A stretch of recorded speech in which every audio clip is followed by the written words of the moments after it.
দুধিয়া মিরিক সড়কের দীর্ঘ প্রতীক্ষার অবসান হতে চলেছে। প্রশাসনের বরাত অনুযায়ী চলতি সপ্তাহের শেষের দিকে এই গুরুত্বপূর্ণ সড়কে যান চলাচল পুনরায় শুরু হতে পারে। গত 5ই অক্টোবরের ভারী বর্ষণে বালাসন নদীর জল বৃদ্ধি পেয়েছিল এবং দুধিয়ার অংশে ভাঙন সৃষ্টি হয়েছিল। ফলে শিলিগুড়ি এবং মিরিক সড়ক কয়েক সপ্তাহ ধরে বন্ধ ছিল। এই সমস্যার কারণে পর্যটক এবং স্থানীয় ব্যবসায়ীরা বড় ধরনের অসুবিধায় পড়েছিলেন। স্থায়ী সেতু সংস্কারের কাজ এখনই সম্ভব না হওয়ায় প্রশাসন বিকল্প রাস্তার মাধ্যমে ছোট যানবাহন চলাচলের ব্যবস্থা করেছে।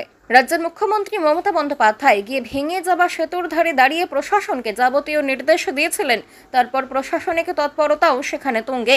গত 15 দিন ধরে দুধিয়ায় বালাসন সেতুর ওপরে হিউম পাইপ বসিয়ে বিকল্প পথ তৈরির কাজ জোর কদমে চলেছে। প্রশাসনের তথ্য অনুযায়ী আগামী মঙ্গলবারের মধ্যে রাস্তার মূল অংশের কাজ প্রায় শেষ হয়ে যাবে।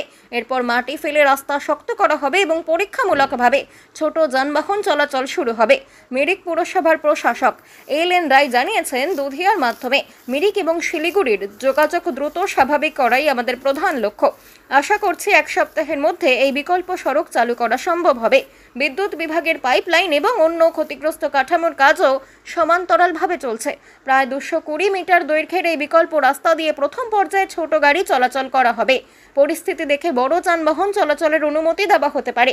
কার্যত উত্তরবঙ্গের দুর্যোগ পরিস্থিতি পর্যবেক্ষণ এবং বৈঠকে গিয়ে যেভাবে মানুষের সুবিধায় দুধিয়া সেতু নিয়ে পদক্ষেপের নির্দেশ দিয়েছিলেন মুখ্যমন্ত্রী, সেই পথেই বাসিন্দা, ব্যবসায়ী এবং পর্যটকদের পরিষেবার রাস্তা প্রস্তুত করেছে স্থানীয় প্রশাসন।